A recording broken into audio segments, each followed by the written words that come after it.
नमस्कार, मैं doctor Kamaljeet Kaur Mehta, associate professor, department of home science, government girls college, Pipar city, Rajasthan. आज आपके साथ जिस विषय पर बातचीत करना चाहती हूँ, वो विषय है खनिज लवण।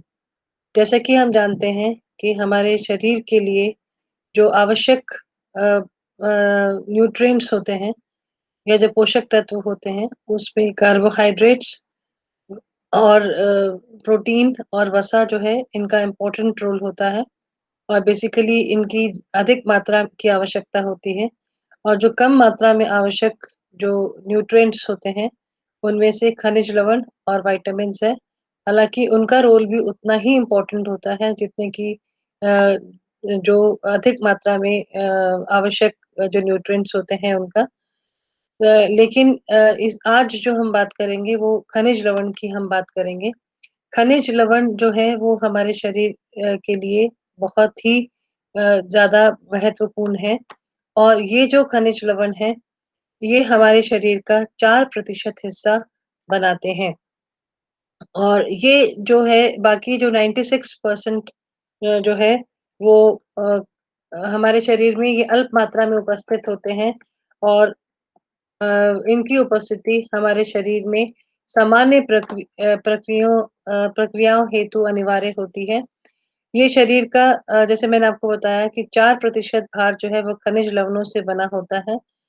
ये खनिज लवण जो होते हैं ये अकार्बनिक होते हैं, अर्थात कार्बोहाइड्रेट्स, प्रोटीन और वसा की तरह कार्बन की उपस्थिति इनमें नहीं होती है।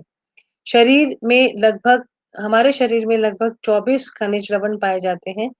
इनका अगर वर्गीकरण किया जाए तो इनका वर्गीकरण उनकी सांद्रता के आधार पर यानी कितने कंसंट्रेशन से ये हमारे शरीर में है उपलब्ध है उसके आधार पर इनके विभाजित किया जाता है।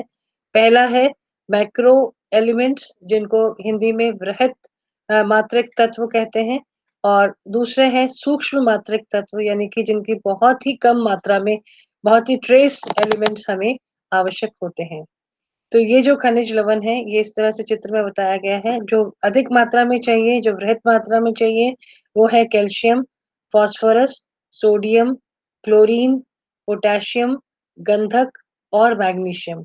और जो सूक्ष्म मात्रिक तत्व होते हैं, जो यानी कि जो बहुत ही ट्रेस भर थोड़ा-सा ही चाहिए हमारे शरीर को, वो है लौह तत्व, आयोडीन, तांबा, मैंगनीज़, क्लोरीन, ज़िंक और कोबाल्ट।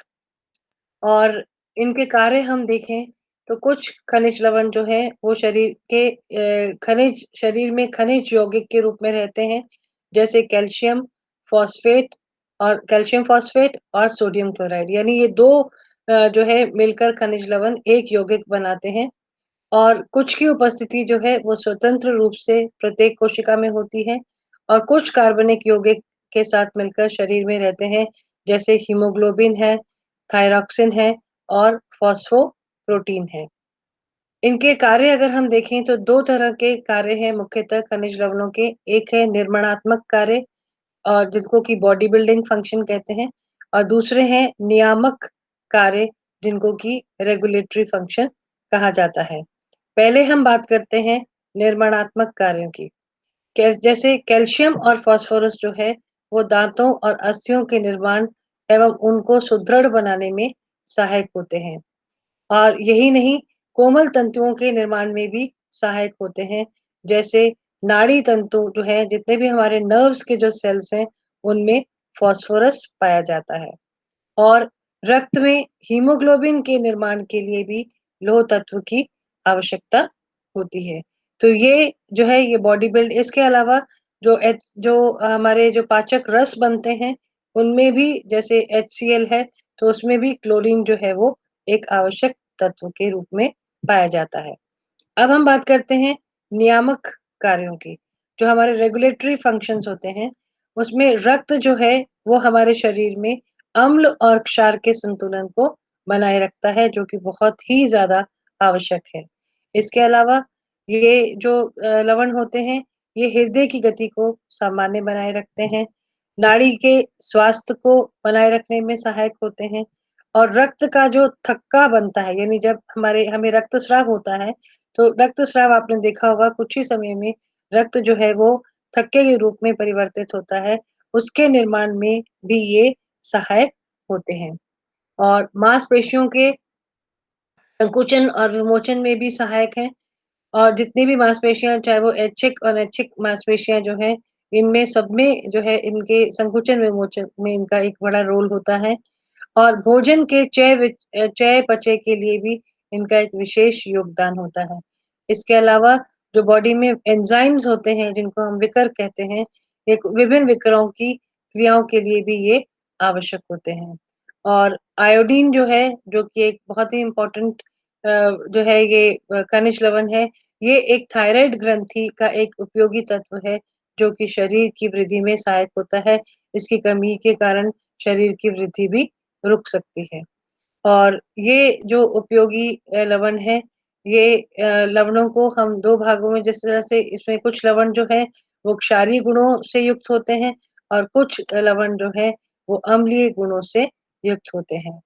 तो जो जिनमें क्षारीय गुण होते हैं, वो है कैल्शियम, मैग्नीशियम, पोटेशियम और सोडियम और जो जिनमें अम्लीय गुण होते हैं, वो है फास्फोरस, गंधक, क्लोरीन, लोह तत्व और आयोडीन।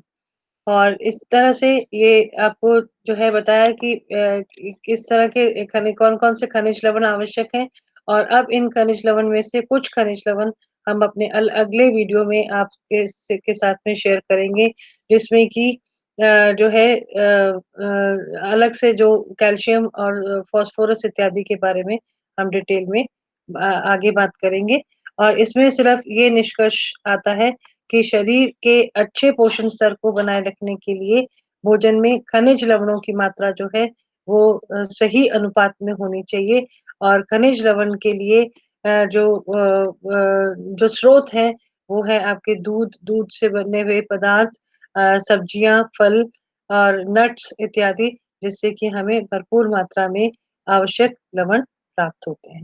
धन्यवाद।